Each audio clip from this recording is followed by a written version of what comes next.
Right. Hi everyone. My name is Vishal, and from today I am going to start my data structures and algorithm series. In this series, I am going to use JavaScript as my programming language. But even if you are not from JavaScript background, it's still fine. You can still follow along. The concept should be same. Okay. Now, if I have to define what exactly a data structure and algorithm is about, in short, data structure is a way of organizing and storing data efficiently. Like we store data in arrays, linked lists, or trees based on the requirement. Based on the operations we want to perform on our data, we select the suitable data structure for that. An algorithm are step by step procedures or formulas for solving problems such as searching, sorting, or pathfinding. The end goal is always about improving the performance of your code, whether it's in terms of time taken by the code, the execution time, or the memory used by your code. All we need to do is to improve it, and we need to make sure even if the data size, the input data size is larger, our code still executes faster and should not consume much memory. In this way, our system will not get impacted. Alright, with that, let's move to our first topic, which is big O notations. The name is weird, but the concept is very easy. We just talked about the performance of our code, right? We need to improve it as much as possible. Big O notations is just a way to calculate that performance. Now, before looking at how exactly big O notations helps in calculating the performance, let's see the most common way to find out the performance of code in JavaScript. These days, this is the most common way to check the code performance. We usually record the time before executing our code, and then we record the time after executing our code. Then subtract your start time from your end time, then you will get a value that shows how your code performed, right? How much time your code took to execute. But this approach is not ideal for like big programs. This is a small program, right? So it works fine.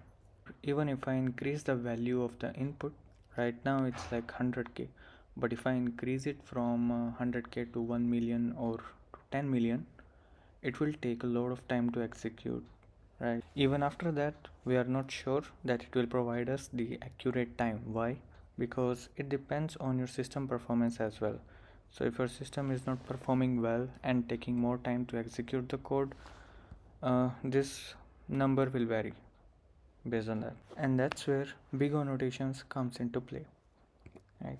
So big O notation is, it's a way to calculate the performance of your code.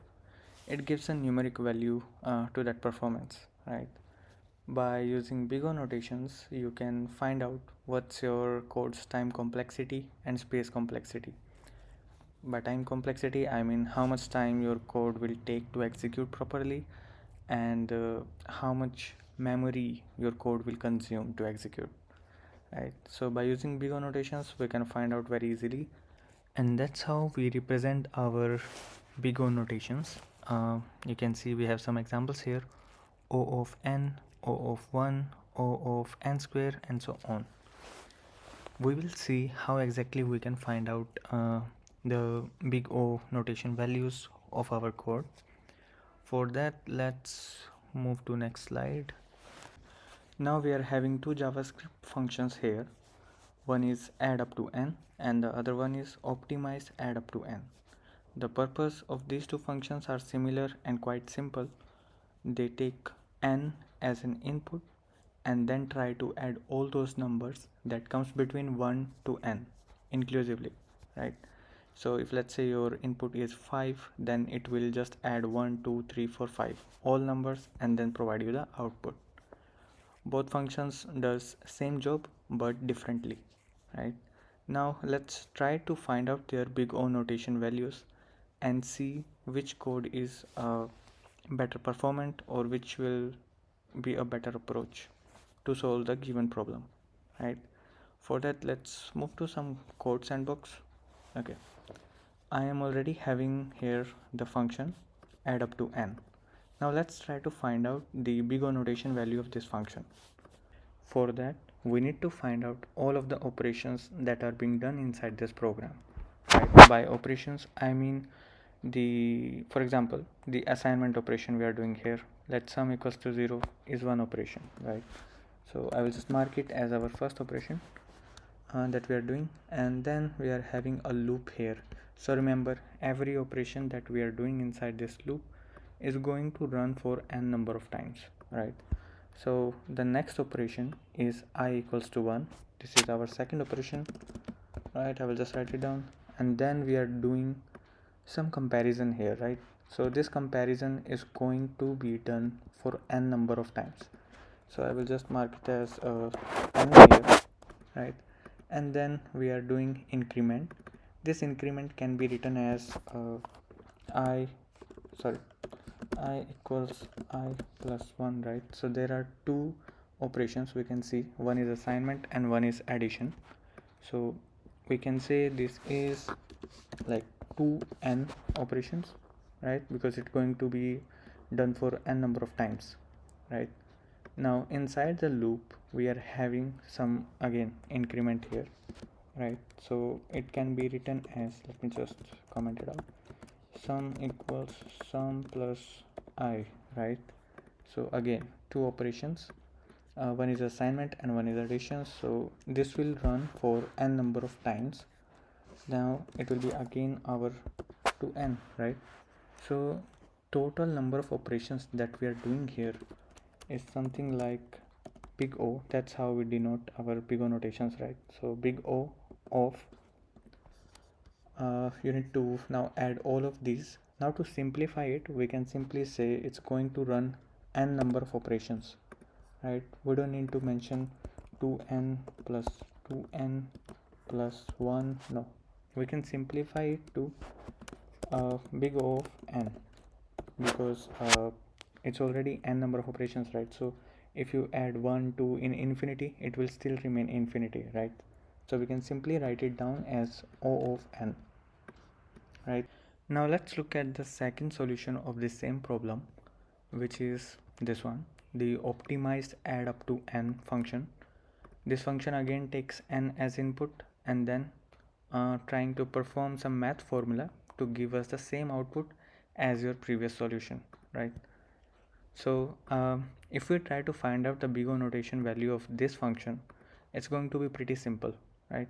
If we try to find out how many operations are being done here, we can simply count.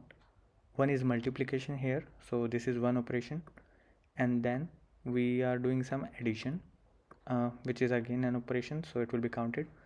Two operations total here, and then we are doing a division, right? Now this is our third operation. So total number of operations we are doing here is 3, right? Now it doesn't matter whatever the value of n we are trying to provide, it will still remain 3, right? It's not going to be changed, it's constant. So we can simply say the BigO notation value of this function is O of 3, but to simplify it, we can say it's big O of 1, right? Because it's constant, it's not going to change, it will remain same forever. So we can simply say it's big O of 1, right? Now we have found out the BigO notation value of our both solutions, right? This one is having BigO notation of n, and this one is O of 1, right? Now which one is a better solution here?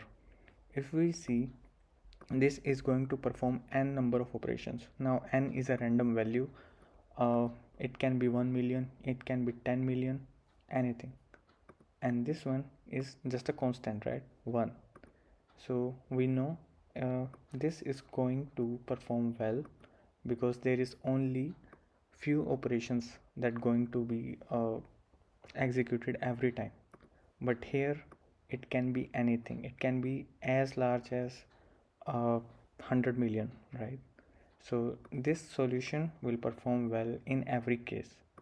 And that's how we compare BigO notation values and how we can find out the BigO notation values. Right, coming back to the slides. Now we have just found out how to calculate the time complexity of our JavaScript function, right? We just need to find out how many number of how many operations are being done, right? And that's how you can find out the time complexity in the form of BigO notations, that is O of n, and in this case it's O of 1, right? In the upcoming videos we will see some other BigO notation values like O(n) square, O of log n, O of n log n, etc. Thanks for watching.